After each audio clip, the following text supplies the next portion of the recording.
Hey everyone, welcome back and a very happy new month to you all. This December, I'm so excited to be kicking off my very first Vlogmas series. I'm going to be sharing with you so many great Christmas and holiday inspired recipes, so make sure you hit that subscribe button so you don't miss anything. Today is day one and I'm going to be starting big with this giant meat pie recipe. This pie will make such a great addition to your Christmas menu, so let me show you how to make it. I'm going to start by making the pie crust.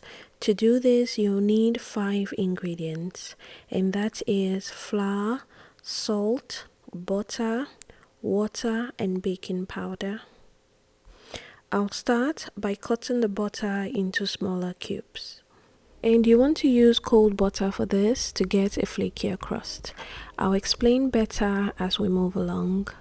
Cut the butter into smaller cubes. I'm using unsalted butter, but you can use salted butter or margarine. If using any of those two, you can skip or reduce the salt. Next, to a bowl, add the flour and the salt. I'm using all-purpose flour for this, also known as plain flour. Give this a good mix and then add the butter. Next, using your hands, gently work the butter into the flour until it starts to look like breadcrumbs. You can also do this in a food processor if you have one, or you can use a butter cutter. I'll provide the link in the description box so you can check that out if you need it. After working the butter in, go through it with your hands one last time to make sure there are no huge chunks of butter left. Once you've made sure of that, create a hole in the middle and add the water. I'm using cold water for this because the cold water helps the butter remain cold, so it makes the dough less sticky and easier to work. After adding the water, mix the dough just until it comes together. You want to avoid over mixing the dough, as overworking it will make the dough develop gluten, which will give you a tougher crust. So definitely avoid kneading, just press like this until the dough comes together. The dough may look a bit dry and it might look like it's not going to come together at first, but trust the process and it will. I'll provide the exact measurement in the description box. If you have a kitchen scale, definitely use that and measure in grams to give you the most precise measurement. If you don't have one, you can also use measuring cups and spoons.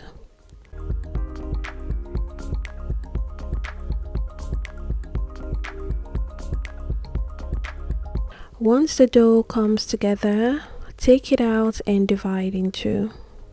This is how your dough should look like on the inside. I'm going to cover this in plastic wrap and put it in the fridge to cool.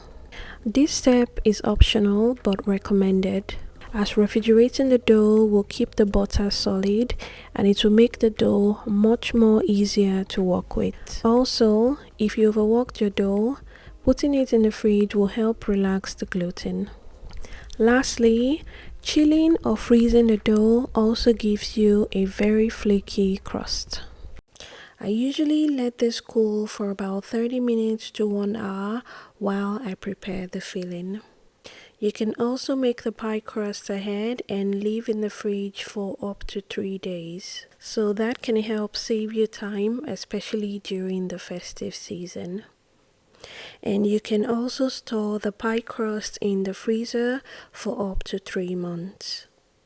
While the pie crust is chilling in the fridge, I'm going to go ahead and start preparing the filling. For the pie filling, you need some potatoes. I'm using Irish potatoes or rosette potatoes. I'm going to cut this into really small cubes. If you want more even cuts or to save time during the prepping process, you can use a vegetable cutter. This is what I use for most of my vegetables and potatoes, especially when making pies. It's super handy and it saves a lot of time. I have this linked on my Amazon storefront, and if you're interested, I'm going to put the link in the description box. After cutting, set this aside along with the other ingredients. Next, heat up some vegetable oil in a wide pan. When the oil is hot, add about a handful of chopped onions and just fry this for about 2 to 3 minutes or until the onion is fragrant. Next, add the ground beef. For pies, I like to use lean ground beef so the filling is not too oily. If you don't have lean ground beef, you can use any one you have and just scoop out the excess oil after frying. When the meat is no longer pink, go ahead and add the seasoning. For this, I used salt, beef seasoning cubes, garlic powder, and pepper. Continue frying for a few minutes and then add the chopped potatoes and carrots. You can also add any additional vegetables you prefer. Continue frying this for a few minutes and then next we're going to add the flour. I'm using plain flour for this, and the flour is going to help thicken the filling. After adding the flour, go ahead and continue frying and then you add the water. After adding the water, give it one more mix and then cover this and allow to cook for about 10 minutes. And make sure you cook on low heat so it doesn't burn. During this time, the potatoes are going to cook and the sauce is going to thicken. When that's done, give it one last mix and your filling should look like this. If the filling is too thick, you can add a little water to loosen. Go ahead and remove from heat and then transfer to a wide plate so it can cool off completely. If you're in a hurry, you can put this in the fridge or you can pop it in the freezer. While the filling is cooling down, I'll take my pie dough out of the fridge. Take out the plastic wrap and then to a clean surface add a little bit of flour so the dough doesn't stick, and I'm going to roll this out. If the pie dough is too hard, you can let it sit at room temperature for about 5 to 10 minutes so it's easier to roll. Roll out to about 8 to 10 inches wide and then just use any circular thing to cut a circle. I used a pot cover to do this. When you're done, repeat the same process with the other half of the pie dough. After rolling, take out the excess dough. You can just clump that and use it to make like a mini pie.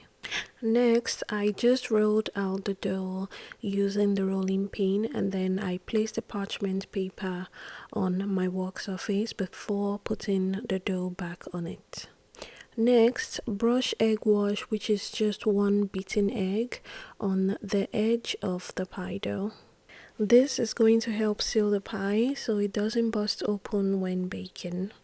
When you're done, add the filling. Make sure the filling is completely cooled down before adding. And you can add as much filling as you want, depending on how thick you want the pie to be. Add the second half of the pie dough and just press down the edges with your fingers. When you're rolling the second half of the pie dough, make sure you roll it a little bit wider than the first one so it can fit properly. Next, use a fork to crimp the edges of the pie. This pie was super fun to make, especially because you don't need too much work, so you only have to do this whole process once. And when you compare that with making individual pies, where you have to repeat this process many times, this was just a really better option. After crimping down the edges, brush with egg wash, which is essentially the same thing we use to seal the pie, which is just one beaten egg. The egg wash is going to give the pie a really nice and golden color when baked. If you don't eat eggs or you don't like eggs, you can skip the egg wash. The pie won't come out as brown, but it will still be nice. Next, I use a fork to make holes on the pie. The holes are going to act as an air vent, so when the pie is baking, the steam that's going to build up would be released through the holes. Instead of just putting the random holes, I decided to write something on the pie just to make it a little bit more special. I was going to write something a bit festive, but everything I could think of was too long, so I just decided to write pie. After putting the holes, transfer to a baking tray, and I'm going to bake this in a preheated oven for about 40 minutes. After about 40 minutes, our pie is ready, and just see how beautiful that looks. This is one of my favorite pies I've ever made, and I'm definitely going to be recreating this for the holidays. Aside from being so easy to make, it was super tasty and the inside was so juicy. The crust was also so flaky. In fact, everything about this pie was just perfect. Let me know if you do make this. Don't forget to subscribe and hit the notification bell so you get notified when I post new videos. That's it for day one of our holiday recipes. Thanks for watching and make sure you come back tomorrow for something special. Bye for now.